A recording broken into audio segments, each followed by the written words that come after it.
It's the Confederacy of Dunks Basketball Podcast.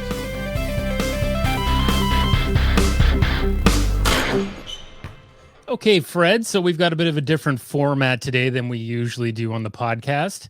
I mean, I guess I'm actually running this episode, which is fun and new for me. I hope by the end of it, I have a greater appreciation for what you do. I think it's a tough job. So, I'm going to give it my all, though, and see what I can do. Any tips? My main tip is be yourself. People are going to love you. And don't stutter or slur. Don't stutter or don't slur. Misread a comma or anything like that, because it will turn into a game that you have to do every show. Oh, right. Yeah, maybe I'll just really scrub this episode so I sound perfect as well. Highly edited episode, maybe. Who knows? Oh, yeah. This is going to be the most edited episode of all time. And, people will appreciate it as such.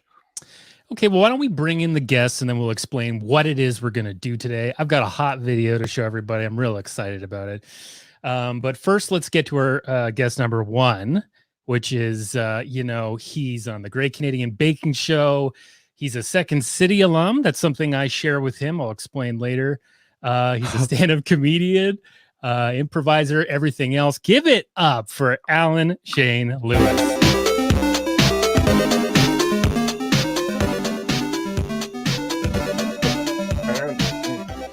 Still love my music. It's so great. Sega Genesis feel. It warms me up every time I hear it.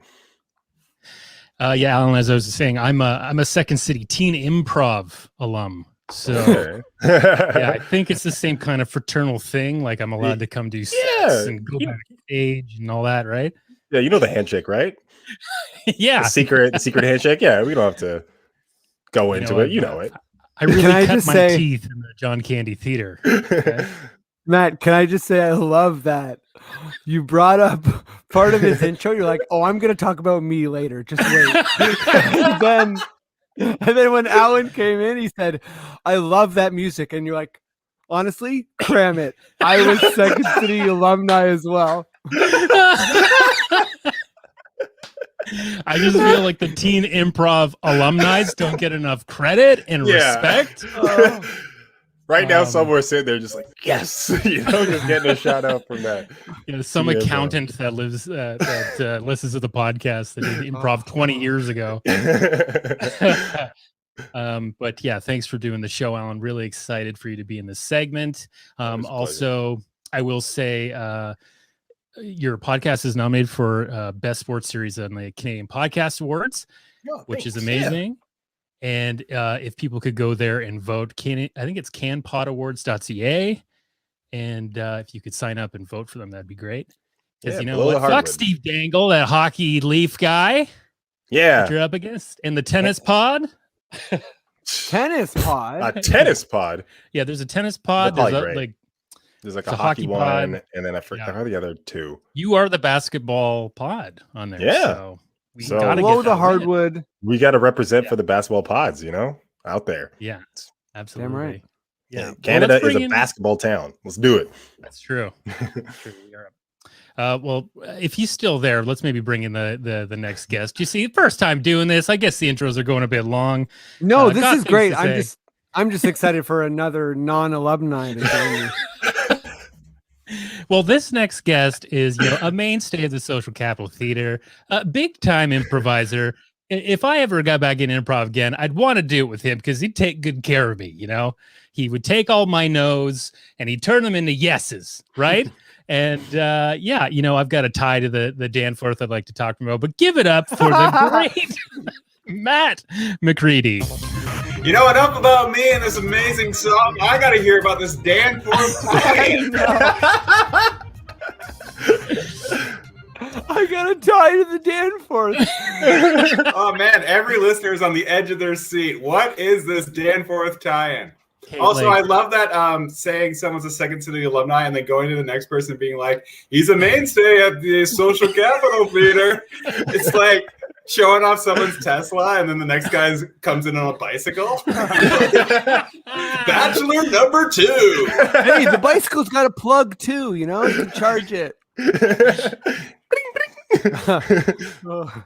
How dare you compare yourself? You are a Mercedes at the Social Capital Theater. Thank you very much, Matt. Thank you. But what everyone's waiting for, my tie to the Danforth, one of the first times I ever drank at a bar when I was a young man, my aunt and uncle, their watering hole was a place called Terry O's. And I think that was maybe one of the first places I ever had a legal drink. Terry O's. Did you ever go to Terry O's? I think it's shut down now, unfortunately. But they would come all the way from, like the Davisville area to go to this place. So I thought, traveling that far when you live in the city to go to another bar as your mainstay is, it's got to be good, right? It's got to be good if you're willing to drink and drive to go there. Yeah, that's a killer anecdote. About your dangerous grandparents. Oh yeah, I guess I had to think of that. I have a tie to the Danforth. My grandparents were the original drunk drivers. Pave the Don't walk way around for everyone Logan. else. Yeah, yeah, that makes me think of it now. I hope they didn't drive every time. They may have taken the subway when kids used to do that. I don't know. They definitely drove me there. But R.I.P. Terry O's, and the Social Cap. I'm looking forward to it coming back now that we're all getting our shots and whatnot, right? Yeah. Absolutely. Yeah. Well, let's get to the segment today. These intros have been so much fun, but we have this segment we've done once before, where we're in the 21st century now. There's a good chance that we're not going to see the end of it, but that's okay. We're going to see a lot of it, I think. And it's important that we try to create this list of the best NBA picks of the 21st century. The first one we did was the 16th overall pick. It was a Patreon thing we did for the Sonar Network. Also went on our Patreon. And the winner was Vucevic. So there might be someone that comes along to challenge Vucevic. But we don't know. We don't know as of right now. As of right now, he's the contender for 16th overall. But today, we're doing the 8th overall pick. Also, because maybe this is the Raptors' pick this year in the draft. We don't know. They could be the 8th overall. I believe it's the most likely pick that the Raptors would get would be 8 out of all of them. You think so? I think technically, yeah. Like their odds are most likely that they'll pick 8th. I didn't even know that. It's just fate, folks. Okay, before I pick that number. But before we get to the 8th overall pick, The fateful 8. The fateful 8. Yeah. Fair enough. Fateful. Just with the 8 is there. There you go. It's an infinity. The 8 had a friend who dated a creepy guy, and apparently she was the 8th person they were ever with, and he drew an 8 on her arm and said, like, our love is eternal or something like that. And it was a scary thing. It was my roommate at the time. That's some Danforth shit. That's some Danforth shit. Yeah. That's the shit that happens on Jones Street, Like, Ontario's, that's what happens, folks. Before we do get to this, though, I do want to bring up on the screen, you can watch this on YouTube if you'd like to keep track of the tournament bracket and whatnot. I have created this list for the Confederacy of Dunks of players that we add to it. Now, you'll see some players in bold. We have not done a tournament for them, but I feel like we don't even have to, unless you guys think that someone better would challenge LeBron James for first or Kevin Durant for second. I just think it's not even worth it. It would just get him out of the way, right? And Steph Curry for the 7th overall pick. I just don't. Looking at that draft, I can read you some names if there's anyone you want to ask about. But do you think that they're solidified as obviously the top players of the last 20 years? I don't know. I think Sam Bowie went before Jordan, so they're for a reason. So I gotta think he's got to be up there. I think you guys got a solid pick. This is pretty solid. I'm kind of like searching in my head. Yeah, the number 2 pick is the one I'm really kind of my brain's spiraling. But I mean, like, yeah, Durant. Yeah, you got I don't know Tyson. Now remember, it's just the 2000s on. So Mike Bibby, you're disqualified. But because he was a contender, the number 1 name anyone would think of, not even a number 2 pick. He was the number 2 pick in '98. Also, Mike Bibby. No, I was thinking Mike Miller. My bad. Oh, okay. That still surprises me. Sorry. Mike Bibby also did teen improv too, so check that out. Oh my God, we should connect. Maybe he's in my class. I didn't even realize. Just some other players that might challenge Durant. Ja Morant, Lonzo Ball, Ingram, Russell, Oladipo. But see, I still think he's at the top, right? LaMarcus Aldridge. Oh yeah, easily. None of them can touch him. Not even close. So let's say the second solidified for now. And then obviously just to see who it is, I thought about the first overall pick, and it would be interesting to do like an all-time bracket for the first overall pick, because it'd be like LeBron and Kareem Abdul-Jabbar and Hakeem Olajuwon and Magic Johnson. Wiggins. That'd be really interesting. Who else? Bargnani. Yeah. Wiggins. Yeah. So, did you guys have any issues with those three characters solidified in their slots? Not even a little bit. Not even a little bit. Yeah. Right, and I hate Kevin Durant. Why do you hate Durant? The burners can't handle it. Too much. Oh yeah. Fair enough. It's insane. Yeah. Alan said he only likes Colangelo's burners. That's what I'm saying. That makes sense. There's a clear passion to what he's doing. There's a rhyme to the reason, you know? People like high collars. So before we start this bracket, folks, let's get to this little intro video to kick off the best 8th overall pick of the 21st century. Oh, I can't wait.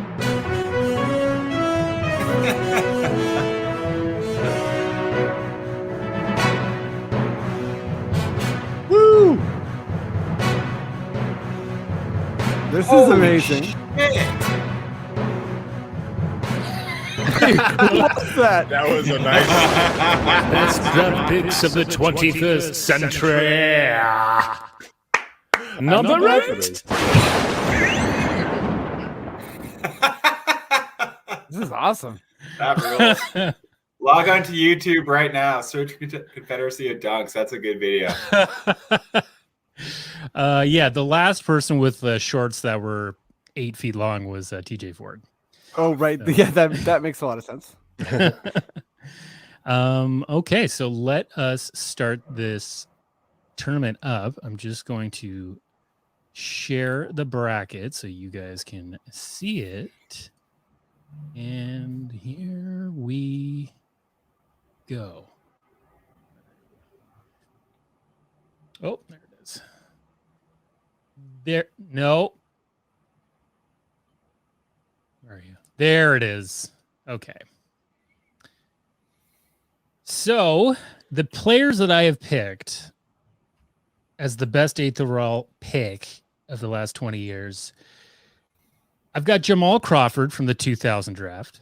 I've got Colin Sexton from the 2018 draft. And Mr. Rudy Gay from the 06 draft. Toronto's Terrence Ross from the 2012 draft. Nik Stauskas from the 2014 draft. Caldwell-Pope from the 13 draft. TJ Ford from the famous, LeBron draft 03. And Mr. Channing Frye from the 2005 draft. So what we're going to do is all you guys are going to vote. Freddie's going to be the tiebreaker. We'll start with Matt. We'll do the first bracket, Jamal Crawford versus Channing Frye. I'm just going to start the tournament now, and here we go. So what is your vote, Matt McCready? All right. I'm going to say that I feel like Channing Frye was too low on this list as number 8. There's definitely people I would put in front of him. I think his game would also really translate to today. He was a stretch big, but obviously those are more in fashion now. That being said, Jamal Crawford is one of the most iconic players in NBA history. Maybe one of the best handles in NBA history, which is obviously saying a lot. So I will go Crawford, but I just wanted to throw a little respect towards Channing Frye. Okay, yeah, I don't know much about this Channing Frye. Maybe I did put him a little too low, but thanks for the input on that. Now, Alan, what do you think about this? Are you a Channing Frye camp or are you a Jamal Crawford? Yeah, I think I'm in the same kind of boat that Matt is in. I want to give my flowers to Channing Frye. I think he's one of the good stretch bigs that we have in here, and he's a champion. That doesn't mean nothing. Was he from Arizona? Did he go to Arizona? Where did he go to school? But he also had some collegiate kind of success too as well. So Channing Frye does all that. But with that being said, I got to give it to Jamal Crawford. Sixth man of the year multiple times. When you think about sixth man, you think about somebody who can get instant buckets, instant ramen noodles, instant food. You think about Jamal Crawford. Beautiful handles on court. He does amazing street ball moves. He created that one thing that just stuck Kirk Heinrich in the ground in the mud with that little crossover thing that he does with the score. So I got to give my point to Jamal Crawford here. Okay, Jamal. So it looks like Jamal's going to take it. Sorry, Channing, but Freddie, have a say. Are you making it unanimous, or are you going to throw one for Frye here? I'm going to throw one for Frye since my vote doesn't matter. I'm just going to, shout out to Channing Frye.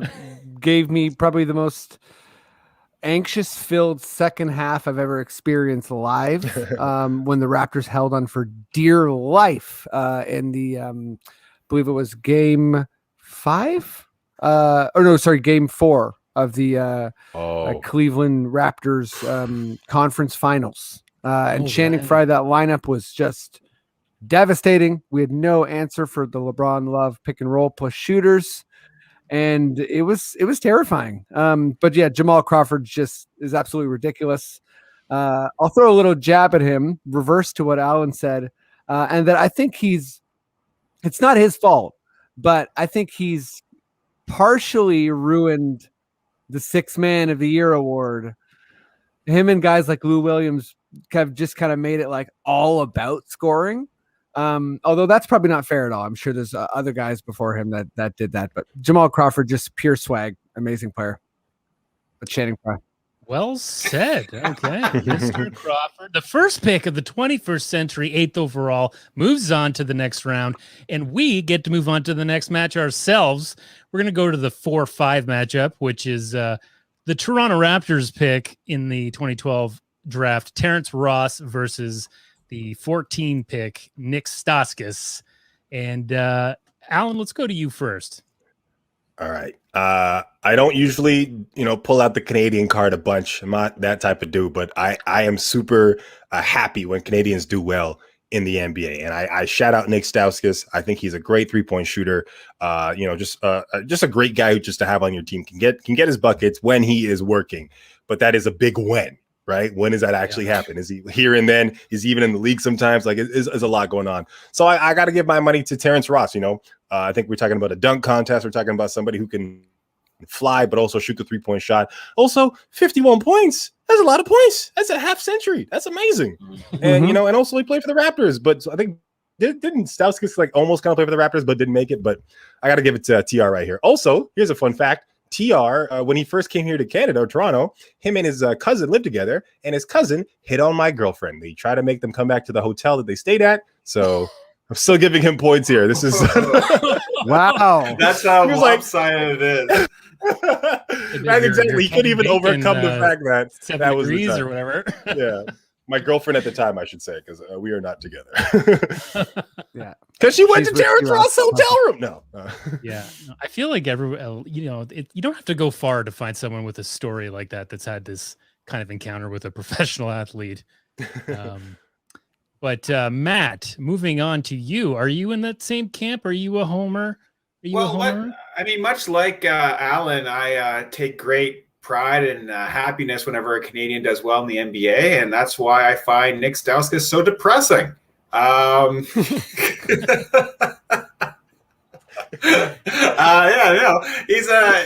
He was a reach, and I'm shocked he's even on this list, just because he's such a bust. But he's a good guy, and I'm sure he's a good guy, and he's obviously a better basketball player than anyone I've ever met in my entire life. But by NBA standards, he's clearly didn't have much of a career. So Terrence Ross in a walk. Wow. This is truly the Knicks Hawks first round series, and that there's no contender here at all. But it's still happening and still entertaining. Freddie, do you agree with this? I know you're going to probably be home with the Raptors pick, but Matty D, I know you're standing up now, so I hope you're ready for this. Okay, I'm standing. Jackson Hayes, Frankie Smokes, Marquise Chris, Stanley Johnson, Brandon Knight, Al-Farouq Aminu. Just a couple players who should be on this list over Sauce wow. Castillo. And I'm just Matt, I love you, but I basically read every person not named Nik Stauskas. He's got to be the worst 8th overall pick that I know of. So shout out Terrence Ross. I love him. Wow. Flight 51. I do have him quite high. He is the 5th seed in this bracket. He shouldn't be on the list at all. Like McCready said. He was drafted 7 years ago and hasn't been in the league in 3. What is this? Yeah, no, he's trying to get his commentary game on like faster than Andy Routen. So this guy's You know when someone's like friend of the pod, like we could say the quite opposite with Nik Stauskas. Like he's the foil of the pod, Nik Stauskas. I know, poor guy. Like A, could probably kick all of our asses. B, might listen to this pod. C, is probably gonna kick all of our asses. Oh, man. Wow! Did not see that coming with this. Maybe it was just the Canadian thing. Tried to make it a Canadian bracket in a way with our. Terrence Ross Raptors pick versus the Canadian Stauskas did not go well, and lesson learned. We went off on you. Sorry, man. That's all right. Because we're moving on to this real good bracket here. We've got the 2006 8th pick, Rudy Gay, another, Raptors alumni, and the 2013 pick, Mr. Caldwell-Pope. Now, Matt, you seem to have some strong opinions. Why don't I go to me first? Why don't I go to you first? Okay. This is a very interesting duo here because it's like, what are you looking for on your team, right? Because I feel like Caldwell-Pope is such an excellent role player, for the Lakers and whatnot. Just gives you a lot of defense, gives you a lot of stretching the floor, gives you maybe not tertiary, but like if you use your like 3rd or 4th best playmaker, you got something going on there. Rudy Gay, maybe miscast as like a star player in Memphis, like the #1 guy on a team, but obviously incredibly skilled, unbelievably athletic. I'm going to go Rudy Gay here because for those reasons, and that like I couldn't even imagine Caldwell-Pope being the #1 scorer on a team, whereas if you put a prime Rudy Gay on the Lakers, obviously it would crush. I'll go with Rudy Gay, but I don't think it's as close as I initially kind of pondered it originally when I looked at it.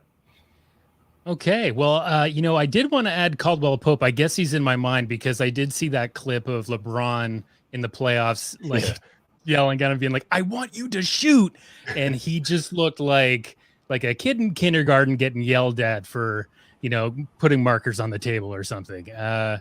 Felt bad for him. Wanted to get him in the bracket. Mr. Caldwell-Pope, if you are listening, I think you're worthy. No. You need to shoot. Him and Stauskas are in a car driving to Freddie's house right now. You work the legs, I work the torso. Let's do it. No, I think that video of LeBron James kind of like working him. I think it was even greater to see Caldwell-Pope post that in his own Instagram story and be like, lucky to have him, and like kind of feeling like emboldened by that. So good on him. But yeah, he's been kind of having some slumps lately. Great 3-and-D guy. Shoots 40% for the people in line. Great to have on your team. Great defense. Not afraid of the moment, except for some reason these past 2 games or 3 games. But I told you before this, I am very biased. And I have a dude named Rudy Gay that's been my guy for a while. Even before he came to the Raptors, when he was on that Memphis squad with him and OJ Mayo, who's also my boy from USC too. I've been rooting for these dudes for their entire career. I spammed them on 2K from like 2K5 2K7 up. So I'm just gonna have to give it to Rudy Gay, and also like that in that Raptors term, oh no, it's like Rudy Gay, like that moment where he takes over a game. I feel like he's got it. So my points go to Rudy Gay. Oh man. So I guess the goal for me is to try and get a split somewhere. Lots of time left. Hopefully in the second round I fare better. But Freddie, what are you saying? Are you also unanimous with Mr. Rudy Gay, or did he pull your heart out and squash it? I will be going with Rudy Gay, but I think that this is the exact type of kind of like thought process that's so fun about the draft. And, you know, to think about, like, you know, Matt brought up a lot of good points about like what Rudy Gay was able to do in his prime versus, you know, Caldwell-Pope being this like role player. Mhm. And Rudy Gay definitely has become a really good role player later on in his career, but obviously not for a championship team. So it's interesting to think about like where you draft a guy and like how, you know, their career develops and what stream they might get in, and, you know, kind of how you weight who is the better pick, or, you know, because Pope might be a guy who wins several championships. And I mean, obviously that's like the talent isn't comparable to Gay, but yeah. Well, Rudy and, you know, Gay on draft night was traded for one of the best role players of all time, Shane Battier. He was originally the cool. Rockets pick, and then he got shipped out. Yeah, I don't know. It's interesting how that's come up so much in his career. Yeah, I think like Rudy Gay has always been like one of those like fit issue guys. Like we knew it with the Raptors, obviously with Memphis and the grit and grind era and all that kind of stuff. So yeah, I mean, I'm gonna give it to Gay. I think Pope is incredible, but again, shout out to Alan's point. If you've never seen that video where it's like, don't give it to Rudy Gay, it's like a fan that, yeah, I won't describe it. Just look it up. And the dread of knowing that someone is that good is like a fun, rare basketball thing. So take it in, enjoy it. Shout out to Rudy Gay, but Pope also a lot of time. Yeah. The next bracket, the last one of the first round here, when you know it's going to get a little nastier, I think, as we go. But this one, I picked the 7th seed TJ Ford just based on how long those shorts were alone, and Colin Sexton, who I'm very high on, the 2018 8th overall pick, who's, you know, averaging over 20 points and what, his first 3 seasons or whatnot. He's looking good, or is it just a bad team? Alan, I'll go to you first.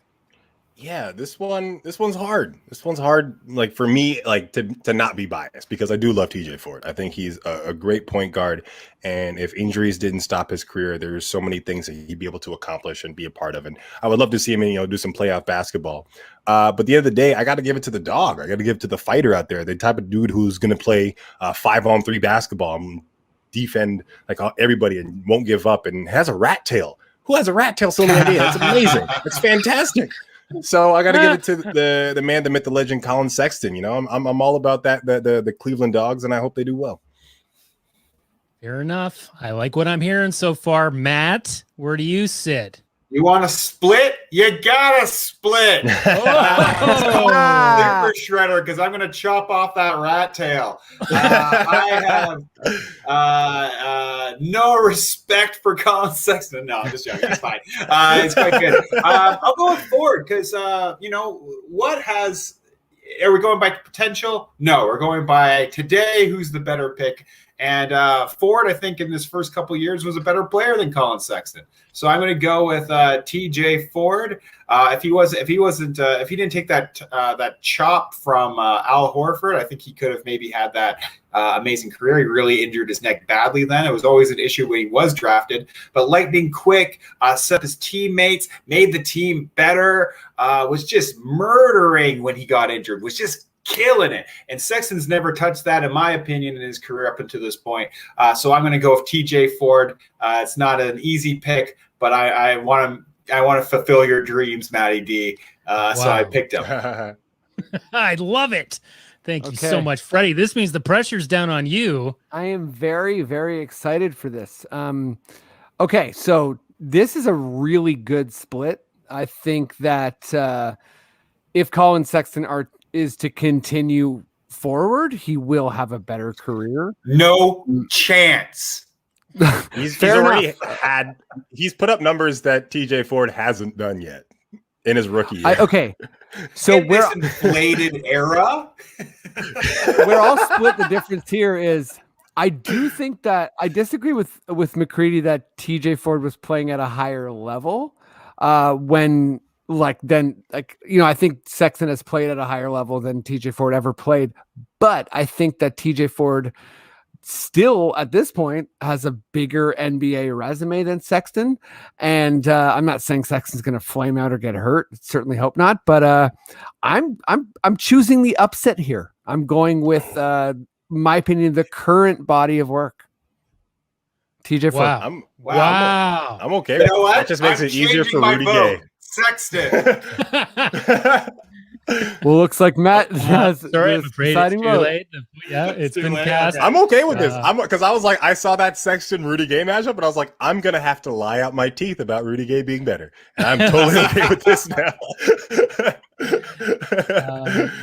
Yeah, you know, I think now doing the second time doing this kind of a bracket game, the person that I've picked that I thought maybe would go to the finals has not gone to the finals. So what do I know, right, guys? I mean, I'm just a layman teen improv alumni.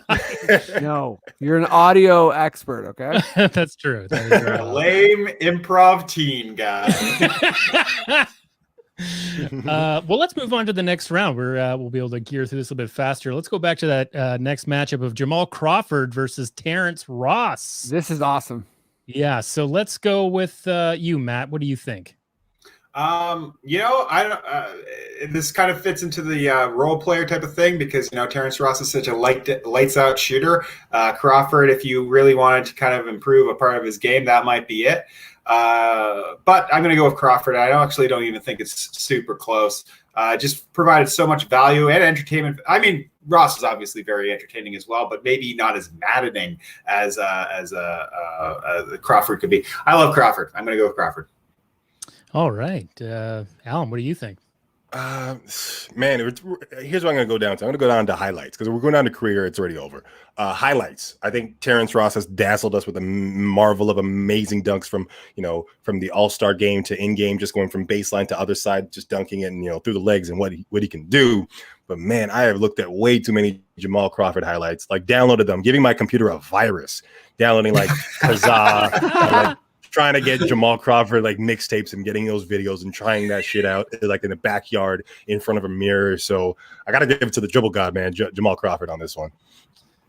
Hot dog, Freddie. Are you in agreement with that, or is I am. I was hoping that Alan was gonna just like allow me to choose Crawford and give him the win, but I'm gonna go Crawford, and I'm just gonna say, if you ever wanted to see these two play against each other together, they're both Seattle dudes. So check out some of those like pro-am highlights in the summer. These guys have played against each other like a bunch, and cool. They're always super exciting. They're buddies. So this is a fun matchup. But yeah, anytime a guy like Jamal Crawford like changes the game or kind of has a move, that's just so special that I feel like, it's rarefied NBA air. So yeah, the battle in Seattle. I love Ross.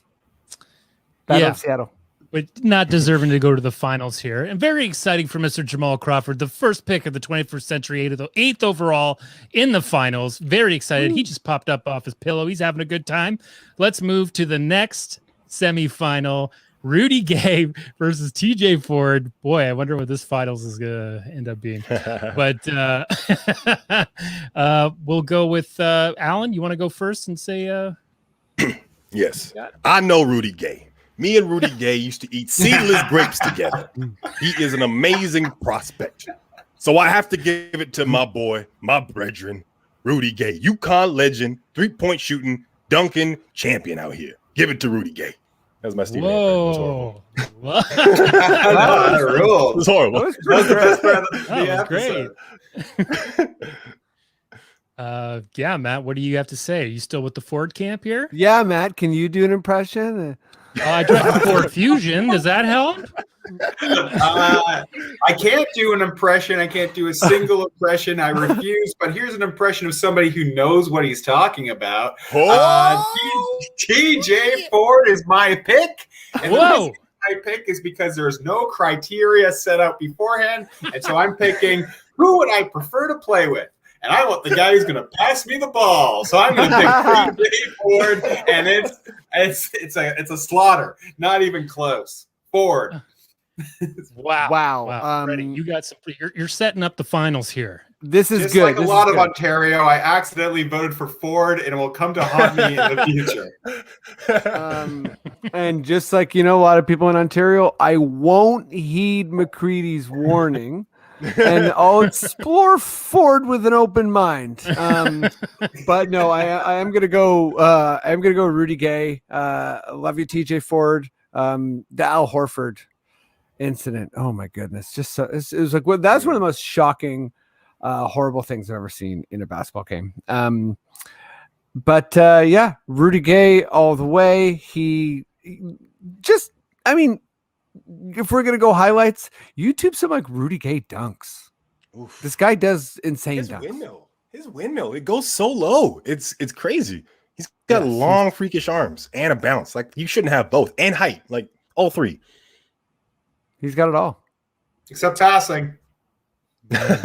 Hey, he averaged like 3 assists a game. That's something. Oh wait, just wait. I was gonna say quick shout out to Rudy Gay since we're getting silly here.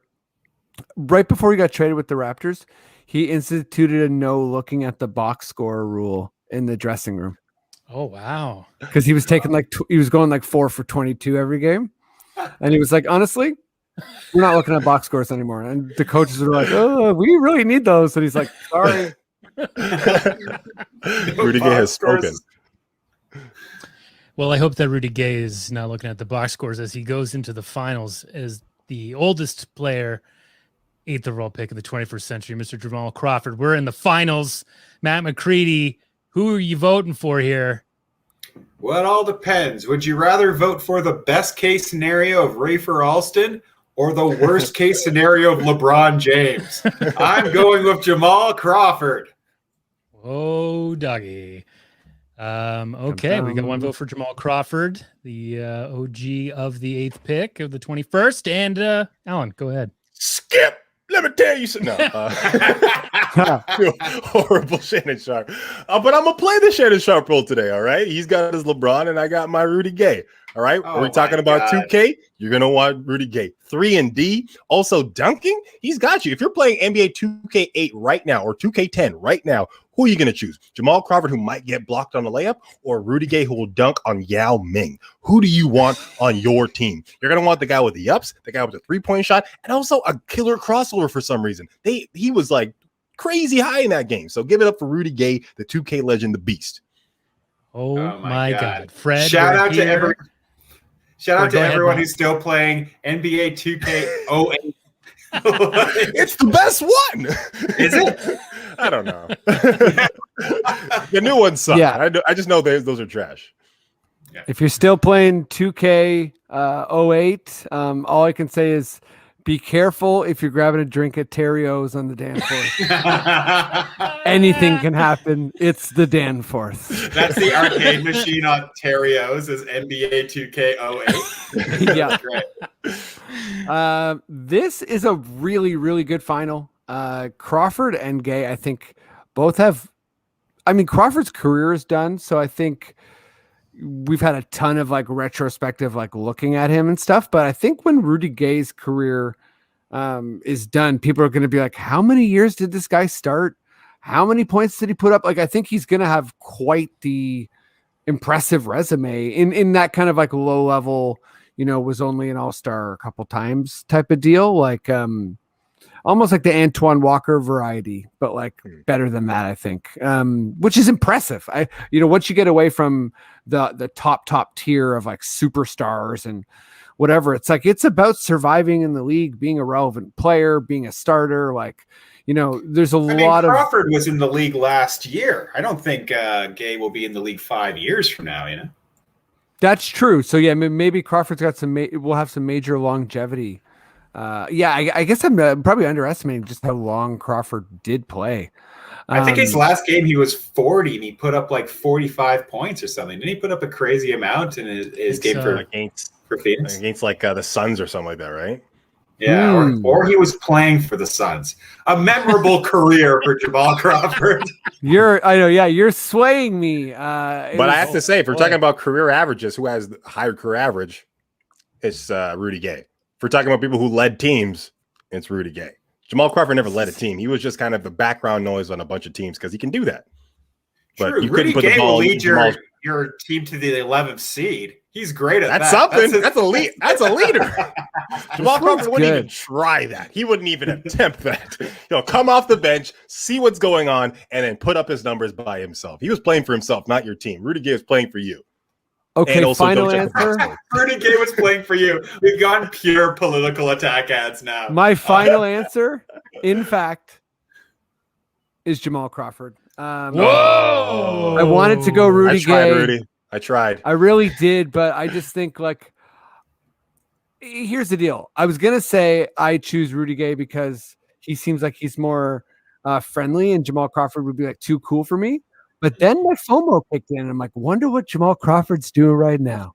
And that's basically what swayed me. I was like, I bet he's doing something really cool. I'm sure Rudy Gay is too, but Jamal Crawford. That's who I'm going with. Jamal Crawford, the first pick, 8th overall in the 21st century, is the best 8th overall pick. Congratulations, Jamal Crawford, if you're listening. And thanks to you guys for doing this. This was a lot of fun, and it's great to do it with people that are so basketball minded, may I say. Yeah. I set a screen on an old lady in a grocery store the other day. Just to feel something. Broke her collarbone. My God. If you guys want to, Alan, what do you got going on? You want to do a little plug at the end of the show here? Yeah, you can follow me at the Alan Shane on Twitter, Alan Shane on Instagram, and if you like video games, Shoeless Lewis on Twitch. So go check that out. I'm all over the place. Okay, great, Matty. What do you got going on, man? I've actually abandoned social media. I've done it so my grandma was injured in a longos the other day. Some guy came up and just threw his chest into her shoulder. So I'm looking after her for a while, and I've had to put my other interests on hold. I'll just say, like a Danforth Longos isn't a regular Longos. So keep your head on a swivel, Wow. That's my plug. Stay at the Longos on Danforth. I'm wild. I'll just say thanks so much for listening. This was a fun little change to the format. As you know, I'm out of town for a couple weeks, so we are doing things a little differently. We obviously won't speak much playoffs here in the segment, but if there's something before we go, something vague about the playoffs that you could say to the fans or something that are maybe spitting on players, anything you have to say about the playoffs so far, Matt? Freddie? Jimmy Butler, a bum. Wow. I don't know. I just come in hot. Don't explain it. Just say something incendiary. Yeah. I think this time we could finally say the Butler didn't do it. And by it, I mean score points. Got him. Take that, Jimothy. Yeah, I'll say Scarlet the whole time. I'll say this with some confidence. Boston coffee party. So sorry, my joke sucked so bad. No, I didn't think it was going to be that. I didn't know where I was going, obviously, but yeah, I didn't think it was going to be that bad. That's not a pun. Doesn't make sense. Just taking a weird. I like coffee. I don't even know what to say. You know what, Boston? You probably lost. That's what I'm saying. Freddie, I've never said this before, but if you think we're all done here, just give us the okay. Okay.